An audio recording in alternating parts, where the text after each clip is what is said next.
National Herald કેસમાં સોનિયા અને રાહુલ ગાંધી વિરુદ્ધ ચાર્જશીટ, દેશભરમાં કોંગ્રેસનું વિરોધ પ્રદર્શન શરૂ. નેશનલ હેરાલ્ડ કેસમાં એન્ફોર્સમેન્ટ ડિરેક્ટોરેટ દ્વારા સોનિયા ગાંધી અને રાહુલ ગાંધી વિરુદ્ધ ચાર્જશીટ દાખલ કરવામાં આવી છે. આ ચાર્જશીટમાં મની લોન્ડરિંગના આરોપો છે, જેમાં કોંગ્રેસના અન્ય નેતાઓના નામ પણ સામેલ છે. આ કેસમાં 25 એપ્રિલે રાઉઝ એવન્યુ કોર્ટમાં સુનાવણી નક્કી કરવામાં આવી છે. ઈડીની આ કાર્યવાહી સામે કોંગ્રેસે દેશભરમાં વિરોધ પ્રદર્શન શરૂ કર્યું છે. કોંગ્રેસના નેતાઓએ આ ચાર્જશીટને નકલી અને ગેરકાયદેસર ગણાવી છે.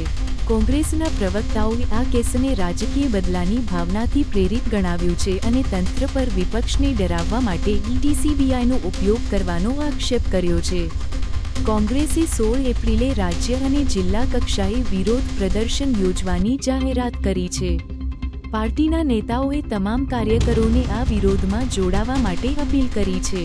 આ કેસને લઈને રાજકીય તણાવ વધ્યો છે અને કોંગ્રેસે આ મુદ્દે તંત્રની કાર્યક્ષમતા પર સવાલ ઉઠાવ્યા છે.